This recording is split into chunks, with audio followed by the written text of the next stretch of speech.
আসসালামু আলাইকুম ভিউয়ার্স, আশা করি সবাই ভালো আছেন। আজকের ভিডিওতে আমি আপনাদের দেখাবো কিভাবে এ দিয়ে খুব সহজে একটি কিউট পাখি আঁকানো যায়। প্রথমে আমরা লেটার এ এঁকে নিলাম, তারপরে এর দুই পাশে দুটি অর্ধবৃত্ত এঁকে নিলাম। এরপর পাখির মাথাটি আঁকার জন্য আরও একটি বৃত্তের মতো এঁকে নিলাম। সরু ত্রিভুজ আকৃতির পাখির ঠোঁট দিলাম এবং চোখ এঁকে নিলাম।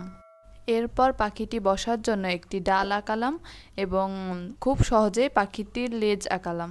ডালে কিছু পাতা এঁকে নিলাম এবং ছবি আঁকার আমরা প্রায় শেষ পর্যায়ে চলে এসেছি।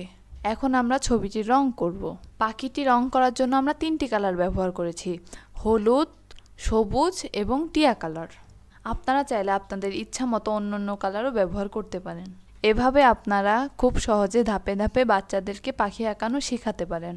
ভিডিওটি ভালো লাগলে একটি লাইক দিন এবং পরবর্তী নতুন নতুন ভিডিও দেখার জন্য চ্যানেলটি সাবস্ক্রাইব করে পাশে থাকুন।